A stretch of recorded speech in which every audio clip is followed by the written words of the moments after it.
எரேமியா அதிகாரம் 33. எரேமியா இன்னும் காவற் சாலையின் முற்றத்திலே அடைக்கப்பட்டிருக்கையில் கர்த்தருடைய வார்த்தை அவனுக்கு இரண்டாந்தரம் உண்டாகி, அவர் இதை செய்கிற கர்த்தருமாய் இதை திடப்படுத்தும்படிக்கு இதை உருவேற்படுத்துகிற கர்த்தருமாயிருக்கிற யெகோவா எனும் நாமமுள்ளவர் சொல்லுகிறது என்னவென்றால், என்னை நோக்கி கூப்பிடு, அப்பொழுது நான் உனக்கு உத்தரவு கொடுத்து நீ அறியாததும் உனக்கு எட்டாததுமான பெரிய காரியங்களை உனக்கு அறிவிப்பேன்.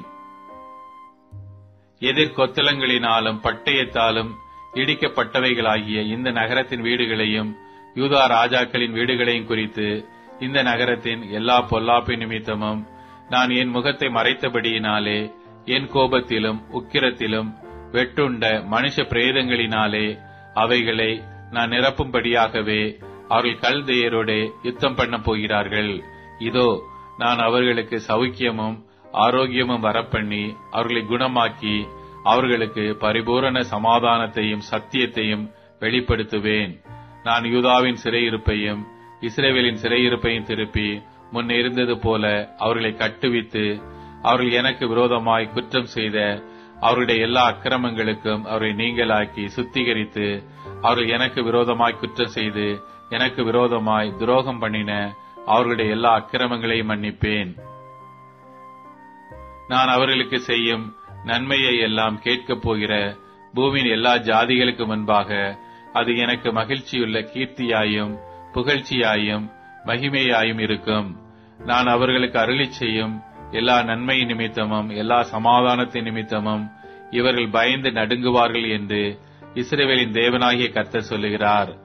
மனுஷன் இல்லாமலும் மிருகம் இல்லாமலும் அவாந்தர வெளியாய் கிடக்கிறதென்று நீங்கள் சொல்லுகிற இடத்திலும் யூதாவின் பட்டணங்களிலும் மனுஷனாவது மிருகமாவது இல்லாத பாலான எருசலேமின் வீதிகளிலும் இன்னும் களிப்பின் சத்தமும் மகிழ்ச்சியின் சத்தமும் மணவாளனின் சத்தமும் மணவாட்டியின் சத்தமும் சேனைகளின் கர்த்தரை துதியுங்கள், கர்த்தர் நல்லவர், அவர் கிருபை என்றுமுள்ளதென்று சொல்லுகிறவர்களின் சத்தமும் கர்த்தருடைய ஆலயத்துக்கு ஸ்தோத்திர பலிகளை கொண்டு வருகிறவர்களின் சத்தமும் கேட்கப்படும் என்று கர்த்தர் சொல்லுகிறார்.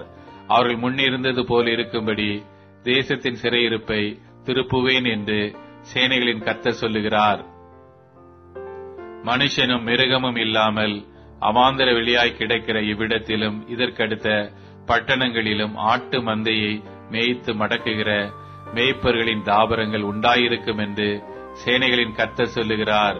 மலை தேசமான பட்டணங்களிலும் பள்ளத்தாக்குகளான பட்டணங்களிலும் தென் திசை பட்டணங்களிலும் பென்யமீன் நாட்டிலும் எருசலேமின் சுற்றுப்புறங்களிலும் யூதாவின் பட்டணங்களிலும் ஆட்டு மந்தைகள் தங்களை தொகையிடுகிறவனுடைய கைக்குள்ளாக கடந்து வரும் என்று கர்த்தர் சொல்லுகிறார்.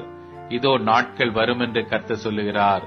அப்பொழுது நான் இஸ்ரவேலின் குடும்பத்துக்கும் யூதாவின் குடும்பத்துக்கும் சொன்ன நல் வார்த்தையை நிறைவேற்றுவேன். அந்நாட்களிலும் அக்காலத்திலும் தாவீதுக்கு நீதியின் கிளையை முளைக்க பண்ணுவேன். அவர் பூமியிலே நியாயத்தையும் நீதியையும் நடப்பிப்பார். அந்நாட்களில் யூதா ரட்சிக்கப்பட்டு எருசலேம் சுகமாய் தங்கும். அவர் எங்கள் நீதியாயிருக்கிற கர்த்தர் என்பது அவருடைய நாமம். இஸ்ரவேல் வம்சத்தின் சிங்காசனத்தின் மேல் உட்காரத்தக்க புருஷன் தாவீதுக்கு இல்லாமற் போவதில்லை. தகன பலியிட்டு போஜன பலி செலுத்தி நாள்தோறும் பலியிடும் புருஷன் எனக்கு முன்பாக ஆசாரியருக்கும் லேவியருக்கும் இல்லாமற் போவதுமில்லை என்று கர்த்தர் சொல்லுகிறார் என்றார். பின்னும் எரேமியாவுக்கு கர்த்தருடைய வார்த்தை உண்டாகி, அவர் குறித்த தேசங்களில் பகற்காலமும் ராக்காலமும் உண்டாகாதபடிக்கு நீங்கள் பகற்காலத்தை குறித்து நான் பண்ணின உடன்படிக்கையையும் ராக்காலத்தை குறித்து நான் உண்டாக்கின உடன்படிக்கையையும் அவமாக்கினால், அப்பொழுது என் தாசனாகிய தாவீதோடே நான் பண்ணின உடன்படிக்கையும் அவன் சிங்காசனத்தில் அரசாளும் குமாரன் அவனுக்கு இல்லாமற் போகும்படியாக அவமாகும். என் ஊழியக்காரராகிய லேவியரோடும் ஆசாரியரோடும் நான் பண்ணின உடன்படிக்கையும் அப்பொழுது அவமாகும். வானத்து நட்சத்திரங்கள் எண்ணப்படாததும் கடற்கரை மணல் அளக்கப்படாததுமாய் இருக்கிறது போல நான் என் தாசனாகிய தாவீதின் சந்ததியையும் எனக்கு ஊழியம் செய்கிற லேவியரையும் வர்த்திக்க பண்ணுவேன் என்று கர்த்தர் சொல்லுகிறார் என்றார்.